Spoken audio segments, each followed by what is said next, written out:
All right, good afternoon, folks. I was unable to be here live today due to a previous engagement, so I have gone ahead and recorded this session. I do have a colleague on, so if there are any questions, feel free to type that in the Q&A section. Today's going to be focused on risk and security assessments, and overall, I'd say a little bit lighter than what's coming up in the next couple months. So this will be a nice little relaxing session before we hit some of the heavier topics.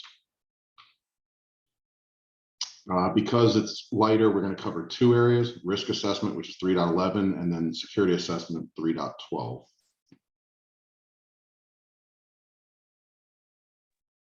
And as usual, I've gone ahead and updated the family specific resources. Only 4 or 5 here, so not too big a deal, but notice there is one there for CUI. So if you are going to be going for a CMMC level 2 assessment, make sure that you look over the CUI piece specifically, because that's going to come into play, whereas a level 1 does not have that. And a total of 7 different controls that we're going to discuss. You can see them labeled 1 through 3 for the 3.11 section, and then 1 through 4 for 3.12. I won't read these to you because we're going to go through them individually, but again, as you can see, they're fairly short, simple, so it should make for an easier section to cover. So 3.11.1, talking about the periodic assessment of risk for organizations. And they do include things like mission, functions, image, reputation, your assets, individuals, and CUI. So the parts I'd like to point out are to understand and clearly define the system boundary for your organization. A lot of times what you'll hear folks in the security compliance world say is, what's in scope, what's out of scope for the risk assessment. This is going to be very similar to what you're going to do when you actually get audited. You're going to try to define that boundary so that the auditor knows exactly what they should be looking at and what's excluded. You want to do the same thing for the risk assessment. It's not that you want to necessarily exclude anything, but you may want to break this down into smaller boundaries. So in particular, you may have more than one system and each one has its own boundary. You may have an overarching one, but it might be too big to do a risk assessment. So you kind of have to define what that is. Now, in saying that, you can't just go in there and arbitrarily define a boundary, because by excluding something, it's going to make the audit easier, or an area maybe you haven't secured. But if you were going to go look at, say, a department, or you were going to look at one individual system, and the organization has 100 systems, well, you may want to do a assessment on one system, so it makes sense to define the boundary around it. So look at this as not a way to game the system or try to get out of meeting some form of control, but rather clearly putting that fence around what it is you're looking at. You do need to look at things like threats and vulnerabilities, the likelihood of something occurring, as well as what the impact would be if it occurred. You could probably name hundreds of things that are potential threats or vulnerabilities, but without the likelihood and impact data, it's probably not going to be all that useful. The likelihood, for example, of a hard drive failing in a server might be quite high, but its impact is low, and it's simple to plan for. You can just buy extra hard drives, and you can calculate on average how many fail per year, per system, or per type, and then you can plan to have that many on hand next year. That's going to be completely different than, say, a ransomware threat. So make sure that you're paying close attention to the type of risk you'll assess. And then don't forget to consider things like your vendors, your third-party partners, any suppliers, any maintenance staff. We've talked about all of these different risks and vectors before in the past, but putting them all together, don't just walk into an environment and look at the physical system itself or the department or the employees, because there could be a lot more that comes into play. You could quite honestly forget about a bunch of the risks that have a higher likelihood of happening or a higher impact. And then always consider, you don't have to go with it, but at least consider an unbiased third-party assessor. One of the options and things that you can think about is whether or not, hey, if I want to go the route of a third-party assessor, when do I bring them in? I look at it like there's 2 schools of thought. You could either do it right from the start, and maybe you don't even worry about doing your own assessment. You just define what the assessment should look at or what you want to capture. You pay someone else to do it. You get a pretty good picture of your risk, and you didn't have to do anything but cut the check which allows you to go focus on other work. Or maybe you want to do your own internal assessment. You want to mitigate and remediate as much of it as you can, and then use that third-party assessor for two other reasons. One is find anything that maybe you overlooked, and two, to see whether or not when you thought you had mitigated or remediated something, did the assessor see it the same way? Now, if you feel like you've remediated a vulnerability and they don't find that vulnerability, hey, maybe that's a great indication you actually took care of it. If it pops up again, that could be your QA of why did it pop up? Is it valid? Did I miss something? Did I give myself credit or take someone's word when I shouldn't have, etc. And probably most importantly, define if they're going to be formal or informal, and at what level of the organization should they occur. This kind of really ties back to the first comment I made about the system boundary, in that if you're only doing one and you're expected to do it for the whole organization, maybe you end up doing one large annual assessment. But maybe you want to break this up by department. Maybe you're going to do quarterly assessments. Maybe your job is to do nothing but assessments, so you're going to do them monthly. In which case, whatever the frequency, however you want to do it, determine how best to break these up, what makes the most sense, what's the most critical from a system impact perspective, and whether they're formal or informal. Everything doesn't have to be formal. You can be doing these periodic checks in between your formal ones, and you're just going out there and saying, has something popped up? Has something changed that we forgot about? The informal ones are a great way to also test change management procedures. Has the environment changed throughout the year and it wasn't documented, it wasn't approved? Controls maybe fell out of compliance as a result of someone not even knowing that they fat fingered something, or they changed something without telling the appropriate department. Use those as a way to define those things early, fix them, fix your processes, so that when either you or that third party assessor come in, you know of these things and you're not caught off guard. Scanning for vulnerabilities. This one comes up probably more than any other one when I personally talk to clients. And the reason for that is you see in the language here, it says scan organizational systems and applications periodically, as well as when new vulnerabilities affecting those systems and applications are identified. So part of this seems really intuitive and part of it seems very vague. If I know about a new vulnerability, like a 0-day comes out and Microsoft says this just came out, like the Exchange ones came out about a week ago. If that happens, then okay, you can go and conduct a scan. It's kind of an obvious, let me go scan and see if I'm vulnerable. Other than that, new vulnerabilities come out all the time. You're probably not aware of them. So going and using the new vulnerabilities affecting the system as my parameter is probably not a good one. That leaves you but with the periodically. Periodically can also be deceiving. What does periodically mean to you versus to someone else versus the assessor? I'll get into that one a little bit more detail here in a second, but I think that's the one that weighs most heavily, because most people's question comes back with, is what I'm doing enough? And enough is a very difficult term to kind of define. So let's start with the basics. Ensure that everything that can be scanned is. There are some things that maybe can't be scanned, some things that aren't on your network. You don't have the right software. It's in a remote location, you can't get to it. Okay, if that's the case, document why you can't do it and move on. But if it's there and can be scanned, you should do so. When you talk about the frequency of the scans and the fact that NIST 800-171 is not prescriptive on frequency, consider a time frame that's reasonable for you to identify, remediate, and QA your remediation efforts. As an example, if you say I'm only going to scan once a year, I would say that's going to be a tough sell. Clearly, vulnerabilities come out more than once a year. Hopefully, you're patching more than once a year. Why would you wait so long in between scans? I've worked for the federal government where scanning must occur within every 72 hours. If you don't have that requirement, but you come from that world, your first thought might be, if it's good enough for the federal government, it's good enough for my organization.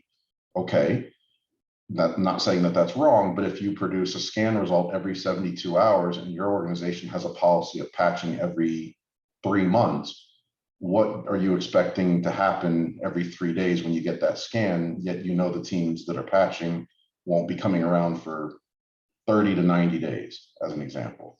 So you're going to want to find the sweet spot. You really should probably tie it to your policy.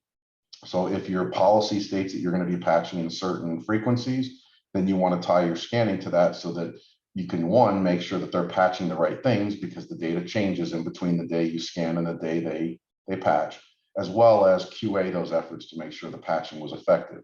We all know that you can push out patches through automated tools. Sometimes it works, sometimes it doesn't.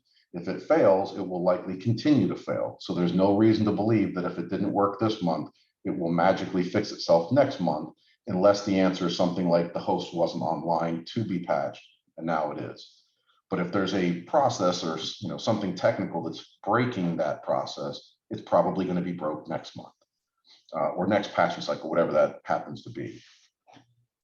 And then you don't want to overlook any local, state, federal contractual obligations. There's probably other terms that can be thrown in here. I want to keep it as simple as possible. But let's say, for example, that you have a state contract and you have a federal government contract. They each could have different obligations. The best policy is always probably just to go with the one that's the most strict or restrictive. And that way, you're automatically meeting your other contractual obligations. Consider implementing ad hoc scanning periods. Again, this is kind of when 0 days come up or critical vulnerabilities. These are one-off scans that you're going to do because you want to make sure your environment is free of that vulnerability, or you want to work in the workaround or the patch that comes out, and you want to make sure that it was effective. And then if you develop or use non-commercial off-the-shelf or COTS software, consider adding static and dynamic code testing as part of the program. While there's nothing called out specifically as to what must be done, static and dynamic code testing is recommended, and this should be part of the development process versus simply after the software has been developed. It'll be a lot easier to catch it while being coded than after the fact, a lot cheaper as well. And then consider using penetration testing tools and red teams to further identify weaknesses in your environment. These can be internal teams and tools and personnel that you have. It could be outsourced to, from a third party. But either way, use some different tools and some different techniques to see if you're as secure as you believe you are. Never just take the word of anyone or become complacent because, well, I have a good patching cycle and everything seems to be patched, therefore I must be secure. Remediate vulnerabilities in accordance with risk assessments. So when you get back your risks after you're done with this, and vulnerability scans would be part of it, prioritize the items found and develop the path of the plan for remediation. Understand that when I use the term remediate, mitigate here, they are slightly different. Remediating would be eliminating something. You needed to patch, and once you patched, it was remediated. It's the risk is gone. Mitigating might be a level of remediation. Maybe you can't do everything that's expected of you because it'll break the system, but you can remediate 80% or mitigate 80% of the risk. Go ahead and do so. Document why you can't mitigate the rest of the risk. And then as you reassess the next time you go around with your risk assessment, whatever risk level it was at prior to that 80% mitigation, it's going to be at a much lower risk level because now you're at 20%. And when you look at your overall risk picture or risk posture, you can determine, is that 20% that remains, that residual risk, worth going after? And when I say worth going after, I mean, the cost of whatever solution, time, energy, whatever it takes to remediate. You may find that in that time frame since the last assessment, a lot of other items have popped up with a higher risk priority, and you accept this 20% and move on. Develop standard timelines for remediating various severities. So how often will I take care of criticals, highs, mediums, lows? Obviously, there are rarely times and cases where you have enough resources to do all of them all the time at the same frequency. So prioritize again with criticals, highs, and then allow yourself more time as you move down. You do need to develop something, though, that would be considered reasonable among your peers and an auditor, whoever you're working with from a contractual perspective. I don't think it would be reasonable to say, well, I'll get to the lows in 3 years. So, maybe a year, maybe 6 months. And again, contractual obligations may require something completely different. The other thing that you should do, and I probably haven't documented this anywhere, is you may want to start with something. Maybe you're saying, I'm going to start with criticals in a month, highs in 3 months, mediums in 6 months, and lows in a year. And while that's not ideal, if you're going from nothing to that, and you have a lot of vulnerabilities, and you don't have a large budget, you don't have people on staff that can really prioritize this, maybe that's the best you can do. When you get to the end of the year, though, and you've mitigated a lot of these vulnerabilities, you should be a lot better off going into year two. Maybe in year two, that you then consider cutting it down to a shorter timeline where lows maybe take no more than 6 months, and then you count everything back. And over time, you're continually striving to get faster and faster to where maybe at some point, no vulnerabilities in your environment for more than 30 days or more than 90 days.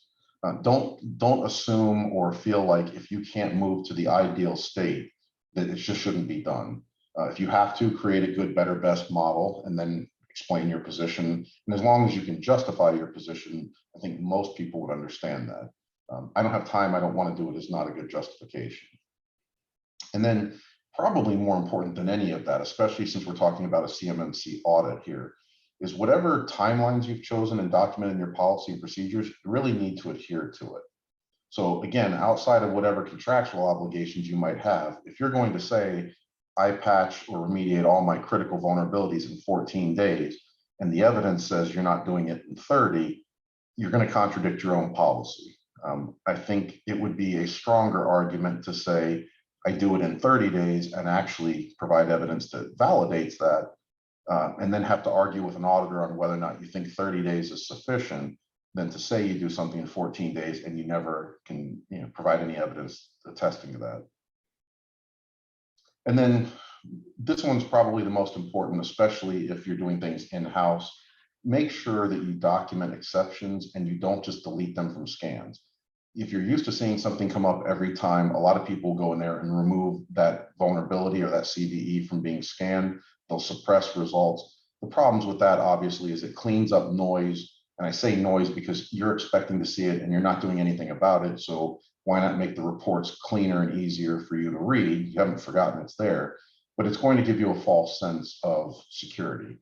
It also looks like maybe you're trying to deceive and hide things from people, which internally folks won't like, and neither will an auditor.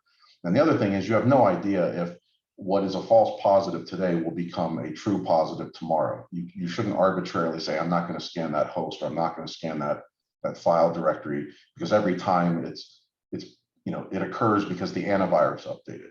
Well, what if the next piece of malware tried to trick your antivirus? Wouldn't you want something to be flagged there?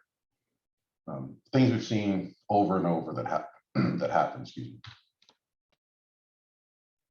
Periodically assess the controls in the organizational systems to make sure they're effective.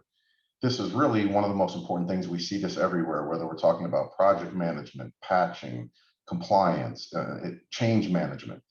There really should be a two-part process. First, you implement the solution that's going to meet or satisfy your control requirements, and then you periodically review and test to make sure it's giving you the desired effect. How do you know your process works when you don't test it? Is it not working because the process is bad, or is it not working because people aren't following the process? Is the solution working or not working? Is it having a downstream negative impact? Is it working exactly as intended? You won't know this if you don't do this two-part process. And if you have situations where it's an application, a system, whatever, that cannot be protected by a solution, implement and document any compensating controls you can to help mitigate risk. This is one of those areas where maybe we can't get our risk to zero. We can get it as low as possible. Here's what we're going to do that. And here's where we're documenting the residual risk that we're going to accept as an organization. And then make sure you're documenting all this. People, I think, generally get in the habit that when they do work every day, they don't necessarily document it because it's routine, it's mundane. But the fact that you're doing it is evidence that can be shown to an assessor, to an organization, to a court if you're sued. If you're going to go through the work, why not document it and get credit? So document it and prove you conducted it. It also can show a historical trend analysis of your posture. Maybe your posture is very poor when you start, but over 3 years you improve dramatically, and this is a way of showing where you started and where you've come, as well as the trajectory you're on path for in years 4 and 5. And more than anything, it's probably going to help you develop remediation plans more effectively. How do you prioritize? How do you assign ownership? How do you get ETAs for completion, schedule QA, if everything's in your head and isn't well documented? And then Again, where applicable and above and all else, consider and ensure you're looking at privacy regulations. I'm not going to list out all of them. There's so many of them depending on state, country, continent, et cetera. But if you fall under GDPR, if you fall under HIPAA, make sure you're taking that into consideration. You can have effective controls that do a great job from a security perspective that maybe violate these privacy regulations, in which case you're solving one problem and creating another at the same time. Develop and implement plans of action. So what am I going to do to correct these deficiencies, reduce or eliminate the vulnerabilities? Again, mitigate or remediate. Consider a templated or templatized plan of actions and milestone or POAM document. An Excel document that records and has all the pertinent data of all your deficiencies, your non-compliant controls, your partially compliant controls, so that you can use that as your building model for your mitigation and remediation strategy. Make sure you keep your system security plan, I'm assuming you have one, if not, create one, but make sure you keep that in your POAM documents up to date. You never know when your government counterpart is going to request it. You might need something for an auditor. You might need something for a legal request. You want to be able to produce it on the spot, essentially, in as up-to-date a format as possible. This kind of gives you that point in time, hey, this is what my environment looks like. Now, will it be accurate to the minute or day? No, but if you're in here working on it frequently, it might be accurate to within a week or within a month. And then ensure that if you have CUI present in your environment, that all the controls are met for meeting CUI. Above and first and foremost, make sure the CUI is protected. I can't speak for the government or on their behalf, but I would think that they would be a little more lenient to a control not being met when it wasn't CUI related. If you show them you're protecting that first, maybe that buys you a little goodwill. Monitor the security controls on an ongoing basis, make sure they're continued effective. Revisit them on a recurring basis. Why do you want to do that? Well, there's a few reasons. One, you want to make sure the solution hasn't been altered or changed. Throughout the year, you may have applications that don't react well to a certain solution. Someone goes in and disables something, changes something, misconfigures something to make it work. You're unaware of it, and all of a sudden now your solution's broke across multiple systems. You want to make sure the solution is still effective. Easiest analogy I can give you is if you have a hardware appliance that's doing intrusion prevention in an on-prem environment, but you move to the cloud, is that solution still effective? If your data is not even going through that device because it's going through the cloud, you have to stand up an alternative solution in the cloud. That's probably a really dramatic, easy one, but it should illustrate the same concepts that would occur on a lower level. Make sure your environment hasn't changed significantly. That requires change. That also requires new assessments. And then make sure that the previously mitigated or remediated issues do not reappear. I can't tell you the number of times somebody fixes something and then they go back and they use an old image to restore from or to build a laptop from, and all of a sudden the same thing everyone just spent a month fixing now reappears. Ensure you're reassessing at a frequency that meets any contractual, state, local, federal obligations you have. Here you might be saying as you're going through this presentation, once a year sounds great. What if you're required to do it twice a year? Make sure you know that. Look to automate whenever possible, but don't forget to QA the work. Just because something is automated doesn't mean it works properly. Again, the automation of patches is a great example. You can set them up to go every month, but I've seen it over and over in large enterprises. Only a percentage of hosts ever take the patches correctly. I don't know what the percentage will be for your environment, but again, if 85, 90% of it is successful, you still need to clean the 10 to 15% up. And ideally, you want to fix whatever is broken so that you can get closer to that 100%. And then the step that I think most, if not all, overlook is defining some form of measurements so that you can get results. How do you know how effective anything is in your program if you can't measure it? If you don't know where you started, if you don't know how much you've improved, if you don't know how much better you are, how can you truly say what you're doing is effective? And while this may be subjective to everyone in every organization, you still need a way to measure it, no matter what your subjectivity is. Develop, document, and periodically update your system security plan to describe your boundaries, your environment of operation, how your security requirements are implemented, relationships, etc. So again, SSP should be updated anytime a significant change occurs, when the control statements or solutions change, and at a minimum annually if no changes are recorded. Again, the same caveat as all the other slides. If you have a contractual obligation to do it more frequently, then you need to do it based on those requirements. Pay close attention to what's within the boundary or in scope, because you never know when changes have occurred. This could happen via a company acquisition. You introduce a new product, a new service, a new department, a new revenue stream, etc. Make sure all the changes to overall plans are cascaded through all your policies and procedures. It doesn't make sense to update your SSP and your network topology and then forget to update all your policies and procedures that tie to it. Then finally, ensure all documents are reviewed by executive leadership and are subsequently approved and pushed out with a top-down approach. We all know this makes them more effective. We know that organizations adhere to them better when it's coming from top down. It doesn't look like it's just security out there deciding to put some requirement on people that they don't need to listen to. And for CMMC, you're going to require signatures and policies to show that they have been published and approved. So whether you want to do it because it's an audit requirement, or you want to do it because it's really the best way to get formal adoption and support for your efforts, do it for either one, do it for both, whatever you want to do.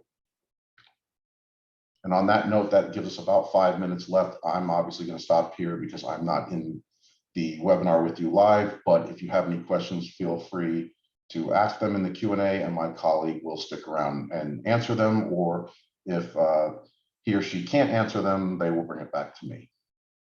And thank you for your time. You guys have a great week.